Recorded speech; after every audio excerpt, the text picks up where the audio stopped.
వ్రతంకైతే వచ్చేసాను. అది ఏంటా అనుకుంటున్నారా? నేనైతే వరలక్ష్మి వ్రతం ఎప్పుడు 4 వీక్స్ నుంచి చేస్తున్నా. ఈరోజైతే ఫిఫ్త్ వీక్ అనమాట. నా పూజ అయితే ఈరోజు ఫిఫ్త్ వీక్. ఈరోజైతే నేను అమ్మవారిని ఎలా డెకరేట్ చేశాను, ఏంటి అనేదైతే మీకు చూపించాలనుకుంటున్నాను. ఒకసారొచ్చి చూసేయొచ్చు. అండ్ నేనైతే అదే యూట్యూబ్ స్టార్ట్ చేసి అయితే 3 మంత్స్ టు 4 మంత్స్ అయిపోయింది. నేను ఎలా పడుతున్నానో కూడా తెలియట్లేదు. పర్లేదు బానే పెడుతున్నాను. ఇంకా నేర్చుకొని ఇంకా డిఫరెంట్‌గా ట్రై చేయాలి. నాకొచ్చింది నేను చేస్తాను. నాకు రానివి నేను చేయలేను కదా! నాకు స్టిచ్చింగ్ అండ్ ఇలాంటివైతే రావు. అండ్ నాకొచ్చినవి get ready with me and వంటలు ఏదో అలా సింపుల్‌గా చేస్తాను. 1 minute. And one more thing ఈరోజైతే మీకొకళ్ళని చూపించాలి. ఎవరైనా వస్తే వాళ్ళని చూపిస్తాను. ఈరోజైతే నేనైతే అమ్మవారిని ఎలా డెకరేట్ చేశాను, ఏంటి అన్నదైతే చూసేయాలంటే నాకు మెసేజ్ చేయొచ్చు. నేనైతే రిప్లై ఇస్తాను.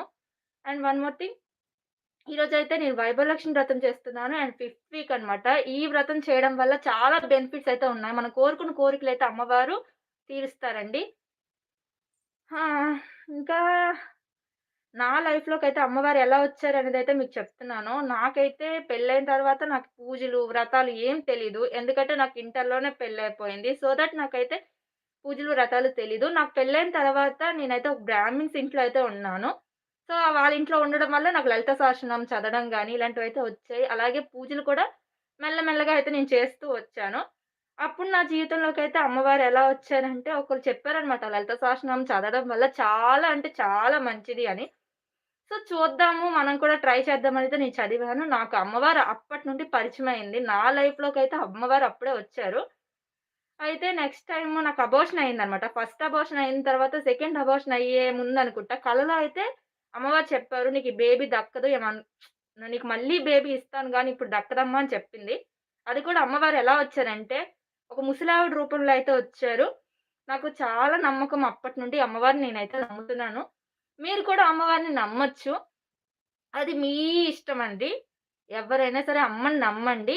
అమ్మ మీకు ఏం కావాలన్నా ఇస్తుంది. మన కోరికలులో నిజం ఉంటే మాత్రం నిజాయితీ, అలాగే మంచి కోరికలవ్వాలండి. ఎవరో నాశనం అయిపోవాలి ఇలాంటి కోరికలైతే కోరుకోవద్దు. ఇలా కోరుకుంటే మనకే చెడు జరుగుతుంది. వాళ్ళకి కాదు మనకే చెడు జరుగుతుంది. ఫ్రెండ్స్ ఇంకెవరైనా సరే లైవ్‌లోకి రావాలనుకుంటే రావచ్చు. అండ్ నాకైతే 158 ఆర్ 156 అయితే సబ్‌స్క్రైబర్స్ ఉన్నారు. నేనైతే ఎవరికీ చెప్పలేదు. నేనైతే లైవ్‌లోకొస్తున్నా అని. ఇక్కడైతే అమ్మవారిని మీకు చూపిస్తాను. చూసేయండి. ఇగోండి అమ్మవారైతే ఇలా రెడీ చేశాను. చూసారా? ఎలా ఉంది? ఏంటి? అనేదైతే చెప్పండి.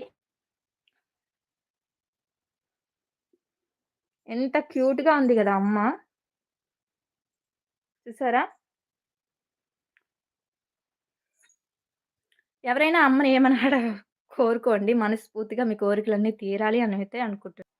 ఇక్కడైతే అమ్మని పెట్టాననమాట.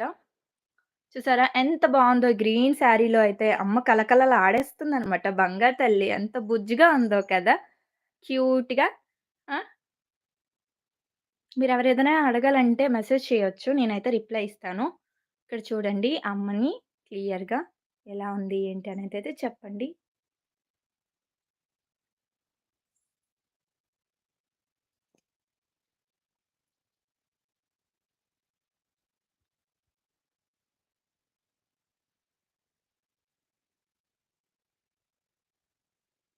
చూసారా? అమ్మ ఎంత బుజ్జిగా ఉందో క్యూట్‌గా. నా బంగారు తల్లి. ఈరోజైతే వరలక్ష్మి వ్రతం ఫిఫ్త్ వీక్ అనమాట. సో, అందుకే నేనైతే అమ్మని ప్రతి వారం రెడీ చేసుకోవడం జరుగుతుంది. ఈరోజైతే ఈ ఫేస్ పెట్టాను అమ్మని. ఇలా అయితే అలంకరించడం జరిగింది. చూడొచ్చు ఎంత ముద్దుగా ఉందో అమ్మ. నిజంగా సాక్షాత్‌గా అమ్మవారే వచ్చినట్టయితే అనిపిస్తుంది ఫ్రెండ్స్ చూడొచ్చు. అలా చూస్తూ ఉండిపోకుండా మెసేజ్ చేయొచ్చు కదా!